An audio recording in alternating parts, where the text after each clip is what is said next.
बच्चों में पढ़ रहे हैं।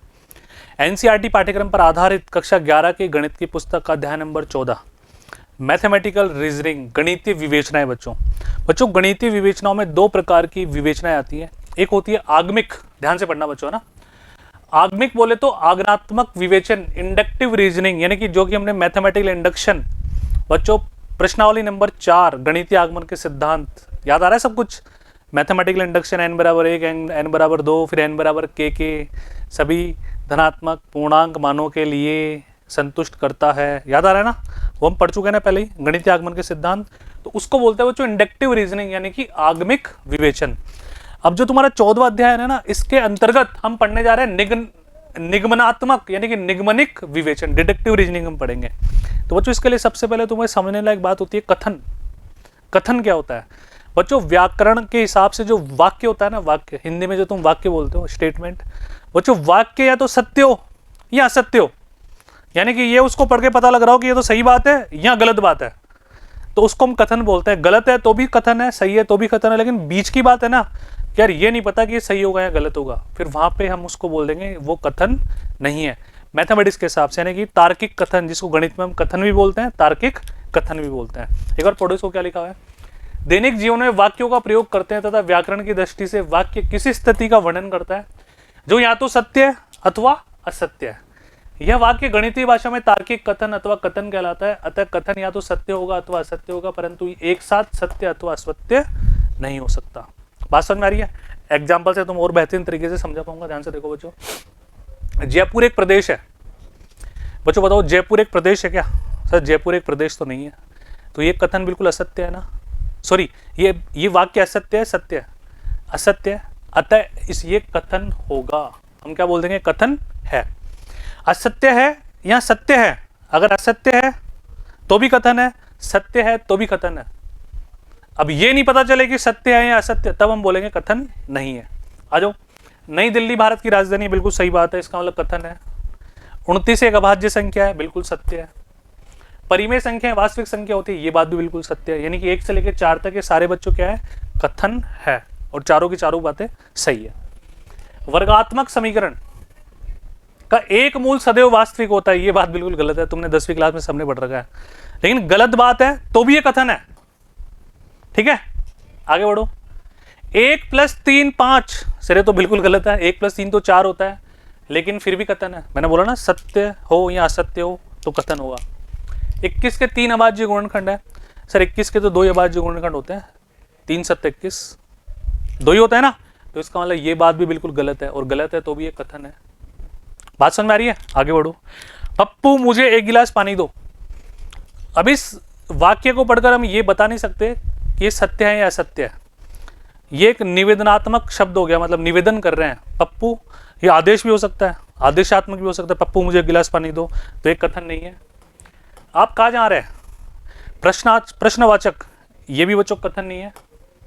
शाबाश आप युद्ध में बहुत अच्छी प्रकार से लड़े, ये शाबाशी हो रही है, तो बच्चों ये भी कथन नहीं है, क्योंकि इन तीनों में सत्य है या असत्य इसका हम आंकलन नहीं कर सकते। तो बच्चों बात समझ में आ रही है? बहुत आसान है। ठीक है, तो बच्चों आशा करता हूं इन एग्जाम्पल से आपको बातें समझ में आ रही है। अब आपकी पाठ्य पुस्तक का एक उदाहरण अपन लेते हैं। ठीक है, ध्यान से देखना सभी। जांचिए क्या निम्नलिखित वाक्य कथन है और अपने उत्तर को कारण सहित लिखिए। तो बच्चों आपकी पाठ्य पुस्तक में कारण भी लिखे हुए, उत्तर भी लिखे हुए, उसमें तुम्हें समझाता हूँ ना। 8 6 से कम है क्या? 8 6 से कम होता है? बिल्कुल नहीं। 8 6 से अधिक होता है, 8 6 से कम बिल्कुल नहीं होता। अतः ये असत्य है, अतः कथन है, बस खत्म। यही हमारे को लिखना। देखो ये वाक्य असत्य है क्योंकि 8 अधिक होता है 6 से, अतः कथन है, बस इस तरह से हमें लिखना है। बात समझ में आ रही है? आ जाओ। प्रत्येक समुच्चय एक परिमित समुच्चय होता है। अब ये तो बिल्कुल गलत बात है सर, सारे समुच्चय परिमित ही थोड़ी होते हैं, कुछ अपरिमित भी होते हैं। बोलो हाँ है ना? तो इसका मतलब ये भी कथन तो है, क्योंकि बात असत्य है, तो बस वही। ये वाक्य भी सदैव असत्य है क्योंकि ऐसे भी समुच्चय हैं जो कि परिमिति नहीं होते, अतः यह एक कथन है। बात समझ में आ रही? बहुत आसान है। आगे बढ़ो। सूर्य एक तारा है। अब बच्चों वैज्ञानिक रूप से साइंटिस्टों ने प्रमाणित कर दिया कि सूर्य एक तारा है, तो हम क्या मानेंगे? सूर्य एक तारा है, सत्य बात है, ये वाक्य बिल्कुल सत्य है, अतः कथन है। गणित एक कौतुक है, कौतुक मतलब एक इंटरेस्टिंग सब्जेक्ट है ना। तो बच्चों अभी ये इसके लिए हम नहीं कह सकते सत्य बात है असत्य बात है। क्यों? कारण क्या है बच्चों इसका? देखो ये तो कथन होगा, इसके लिए नहीं कह सकते। कारण बताऊं? मान लो मेरे लिए गणित बहुत इंटरेस्टिंग है मुझे तो गणित से प्यार है, किसी बच्चे को गणित से प्यार नहीं है, किसी टीचर को गणित से डर लगता है जो गणित पढ़ाते ही नहीं है। बात समझ में आ रही है? तो ये हर व्यक्ति का अपना अपना पॉइंट ऑफ व्यू, दृष्टिकोण हो सकता है, तो इसके लिए हम कमिटमेंट नहीं कर सकते, अथवा ये कथन, अतः कथन नहीं है। आ जाओ, वैज्ञानिक रूप से प्रमाणित है सूर्य एक तारा है और इसलिए यह भी वाक्य सत्य, अतः कथन है। यह वाक्य व्यक्तिनिष्ठ है, मतलब व्यक्तिनिष्ठ मतलब व्यक्ति पे निर्भर करेगा, व्यक्ति से व्यक्ति में चेंज हो सकता है। जिन्हें गणित में रुचि है उनके लिए कौतुक हो सकता है, किंतु अन्य के लिए ऐसा नहीं हो सकता। इसका अर्थ हुआ यह वाक्य सत्य असत्य नहीं है, अतः यह एक कथन नहीं है। बहुत आसान बात है ना। नेक्स्ट, बिना बादल के बारिश नहीं होती। अब वैज्ञानिक रूप से प्रमाणित है कि वर्षा तभी होगी जब बादल होंगे, तो इसका मतलब कथन सत्य है। ये सत्य है तो सत्य कथन है। देखो वही जो मैंने बोला तुम्हें, कथन है। नेक्स्ट, यहां से बच्चों ये टाइप्ड सॉल्यूशन मैं केवल तुम्हें इसलिए दिखाता हूं कि तुम्हें लैंग्वेज का पता लगे किस तरह से हमें एग्जाम में रिप्रेजेंट करना है। समझा? तो मैं तुम्हें दे ही रहा हूं। यहां से चेन्नई कितनी दूर, अब यहां जो वर्ड आ गया ना, ये अनिश्चितता दर्शा रहा है, पता नहीं कहां से है ना। तो ये वाक्य सत्य नहीं है, इसमें सत्य और असत्य के बारे में बात नहीं कर सकते। जिसमें शब्द यहां भी आता है, अतः ये कथन नहीं है। बस इतनी सी बात है। बात समझ में आ गई सभी के? चले आगे बढ़े बच्चों। अभी तक जो मैंने तुम्हें उदाहरण पढ़ा है उन्हीं पर आधारित आपकी 14.1 प्रश्नमाला के 2 प्रश्न है, अभी खत्म करते हैं। बहुत आसान सी बात है, ध्यान से देखना। एक महीने में बच्चों कौन सा कथन है पहले तो ये बताना है, और अपने उत्तर के लिए कारण भी बताना है कि क्यों कथन है हुआ ना। अब कथन कब होता है? या तो वाक्य सत्य हो या असत्य हो। एक महीने में 35 दिन होते हैं। अब तुम आराम से जानते हो एक महीने में बच्चों अधिकतम 31 दिन होते हैं। किसी भी महीने में 31 दिन से ज़्यादा किसी महीने में दिन नहीं होते, अतः ये असत्य बात है। लेकिन एक कंप्लीटली असत्य है, हम श्योर कह सकते हैं कि बिल्कुल झूठ है, गलत बात है, तो हम बोल देंगे बच्चों कथन है। ठीक है। गणित एक कठिन विषय है। अब गणित एक कठिन विषय है बच्चों, कुछ व्यक्तियों के लिए सरल हो सकता है, कुछ के लिए कठिन हो सकता है। तो ये तो व्यक्ति से व्यक्ति पे निर्भर करेगा। इसका मतलब ये सत्य भी हो सकता है और असत्य भी हो सकता है, श्योरिटी नहीं है। इसका मतलब ये कथन नहीं है। तो ये तो कथन है, कथन नहीं है। रीजन मैंने तुम्हें दे ही दिए, तुम्हें अपनी भाषा में लिखना है। इसको पढ़ के केवल तुम्हें ये जांचना है कि इस तरह से रिप्रेजेंट करना है, लिखना तुम अपनी भाषा में। असत्य है क्योंकि एक माह में अधिकतम 31 दिन ही होते हैं, 35 दिन कभी नहीं होते। ये वाक्य है, ये कथन नहीं है क्योंकि कुछ व्यक्तियों के लिए गणित सरल भी हो सकता है, कुछ के लिए कठिन हो सकता है। ठीक है। नेक्स्ट, 5 और 7 का योगफल 10 से अधिक है। 5 और 7 का योगफल 12 होता है, जो कि हमेशा 10 से अधिक है। ये बात असत्य है और कंप्लीटली असत्य है। इसका मतलब एक कथन है। किसी संख्या का वर्ग एक सम संख्या होती है। अब बच्चों किसी संख्या का वर्ग एक सम संख्या होती है, ये बिल्कुल गलत बात है। बोलो हाँ या ना। कैसे? जैसे मान लो 2 का स्क्वायर करें तो 4 आ रहा है, 3 का स्क्वायर करें तो 9 आ रहा है। यानी कि कभी तो सत्य साबित हो रही है बात, कभी असत्य साबित हो रही है। इसका मतलब ये कथन नहीं है ना। आ जाओ, देखो रीजन भी ऐसा ही है। पहला वाला कथन था, ये कथन नहीं है। कारण कभी सत्य कभी असत्य, ऐसा नहीं है। हमें तो एक स्टेटमेंट चाहिए, या तो सही बात है गलत बात है ना। चलो, किसी चतुर्भुज की भुजाएं बराबर लंबाई की होती है। अब बच्चों किसी चतुर्भुज की तो होती है, किसी की नहीं होती है। जैसे वर्ग की बात करें, चारों भुजाएं बराबर होती है। सम चतुर्भुज की बात करें, चारों भुजाएं बराबर होती है। आयत की चारों भुजाएं बराबर नहीं होती, समांतर चतुर्भुज की नहीं होती। अतः ये कभी तो सत्य है कभी असत्य, अतः कथन नहीं है।